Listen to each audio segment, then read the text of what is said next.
Ngayon na talagang open na si Janine Gutierrez at Jericho Rosales sa kanilang relasyon. Ano kaya ang kakahantungan na kanilang relasyon? Mauuwi kaya ito sa kasalan? At sino-sino ba ang nakarelasyon ni Jericho bago dumating si Janine Gutierrez sa kanyang buhay? At si Janine na nga ba ang magiging forever ni Jericho? At anong masasabi niya dahil sa napaka-sexy ng kanyang girlfriend sa Bench Bodywork of Art kung saan ginanap ito sa MOA Arena? Ating alamin.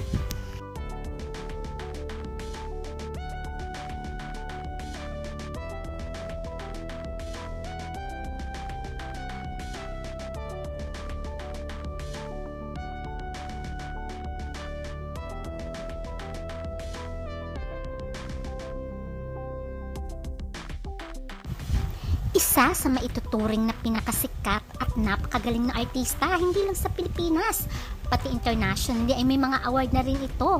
Ito ay walang iba kundi si Jericho Rosales. Pero sino nga ba ang mga past girlfriend ni Jericho bago dumating sa buhay niya si Janine Gutierrez? Ating kilalanin at mag-throwback tayo. Hindi alam ng karamihan na unang naging girlfriend ni Jericho ay walang iba kundi si Angelica de la Cruz. Masasabi natin ito ay isang puppy love.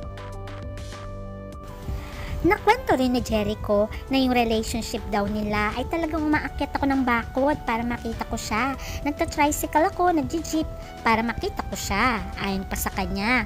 Kaya parang puppy love lang yun. After na Angelica ay nagkaroon ng love child, itong si Jericho kay Kai Palomares na isang modelo at ang anak nila ay pinangalanan nilang Santino. Ngayon nag-aartista na rin si Santino at nagmomodelo tulad ng kanyang ina. Kaya naman very proud sa kanya si Jericho at nakikita naman napakagwapo ng kanyang anak na si Santino. Pero ayon kay Santino ay okay naman ang kanyang mga magulang. They ay co-parenting ayon pa sa kanya. Alam mo ba na naging girlfriend niya din si Kay Abad for a short period of time? Inamin ni Kay Abad na mabait si Eko. Kaya lang ay hindi nga nag-flourish ang kanilang relationship dahil maraming ayaw at against sa kanilang relasyon. I came before Christine Hermosa. Ayon pa sa kwento ni Kay Abad, pero masaya siya dahil napaka-successful ngayon ni Jericho. At sino naman ang makakalimot sa team up ni Jericho Rosales at Christine Hermosa sa Pangako Sa'yo na nag-hit hindi lamang sa Pilipinas but throughout Asia, kung saan ay sikat na sikat sila dahil sa kanilang teleseryeng Pangako Sa'yo. Naging hot as love team si Christine Hermosa at Jericho Rosales at sunod-sunod din ang kanilang blockbuster movies. Sila ay naging mag-girlfriend at boyfriend, kaya naman maraming mga fans ang naging masaya at ang akala nila ay mauuwi sa forever ang relasyon ni Jericho at Christine Hermosa. But unfortunately, sila ay nagkahiwalay from 2000 to 2004 ang kanilang relasyon. Ang sabing dahilan ay walang iba kundi itong Phil-Am girl na walang iba kundi si Cindy Corleto. Although maraming haka-haka na si Cindy Corleto talaga ang reason kung bakit naghiwalay si Christine at si Jericho. Pero inamin naman ni Jericho na walang third party sa kanilang hiwalayan ni Christine Hermosa. Maraming nang hinayang sa relasyong ito, pero sabi nga nila, not meant to be. After Cindy Corleto ay natagpuan niya naman ang kanyang minamahal na si Heart Evangelista. Tumagal din ang kanilang relasyon, pero maraming mga chismis noon na against ang mga magulang ni Heart kay Jericho Rosales, kaya tuluyan na silang naghiwalay. Dumating din sa buhay niya ang isang reporter at journalist na walang iba kundi si Ces Caliton. Inamin ni Jericho sa kanyang pakikipagrelasyon kay Ces Caliton ay marami siyang natutunan sa buhay. Pero hindi rin nagtagal ang kanilang relasyon at tuluyan rin silang naghiwalay. Wala naman daw third party involved.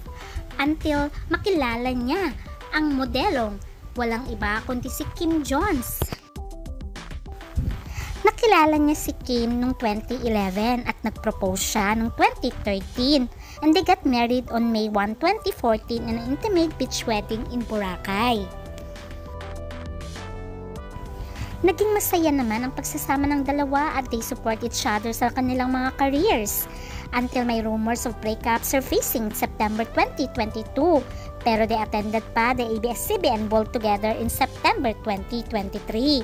Until their ninong Ricky Ocampo issued a breakup announcement. Nahiwalay na nga ang dalawa but they remain friends.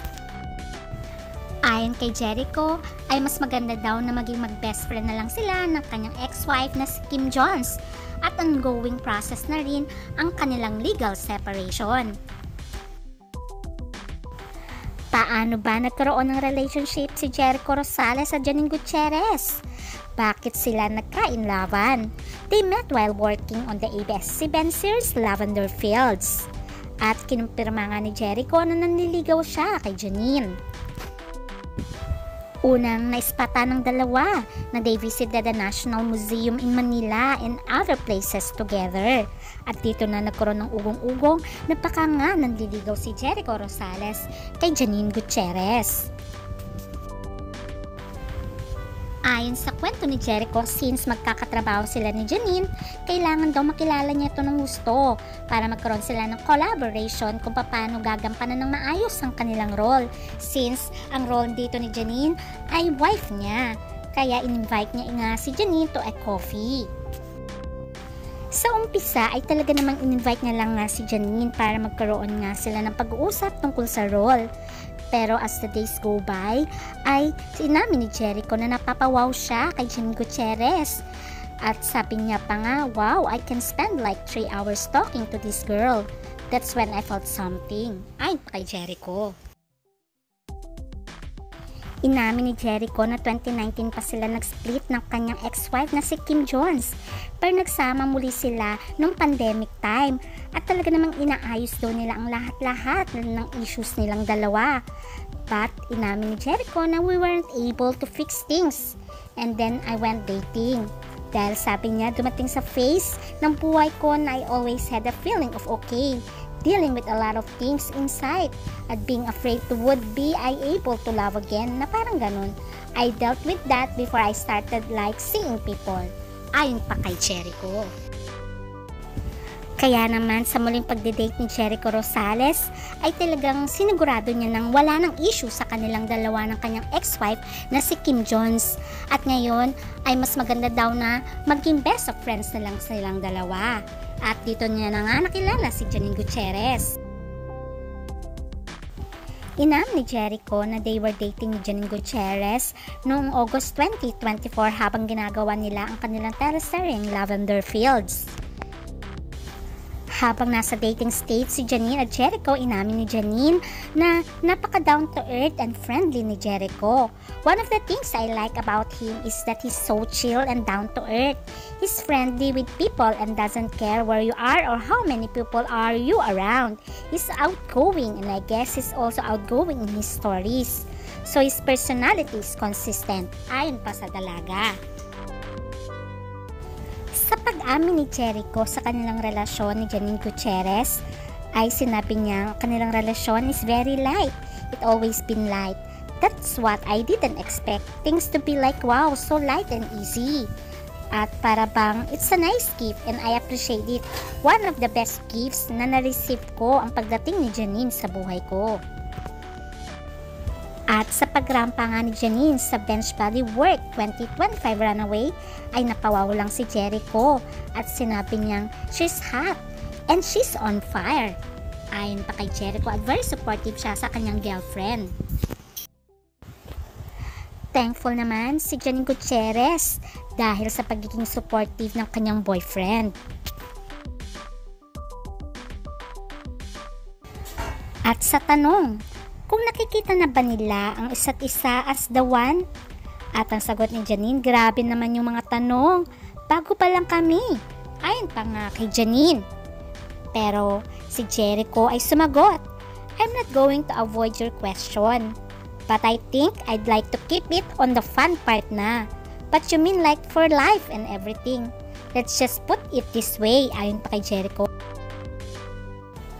At sinagot nga ni Jericho, let's just put it this way, you don't hop into like any relationship just for fun. If magunaw yung mundo tomorrow, happy ako, yun lang yun. Ganun lang kasimple. At syempre, lahat naman tayo nagwi-wish na sana she's the one. At gusto kong paniwalaan yun.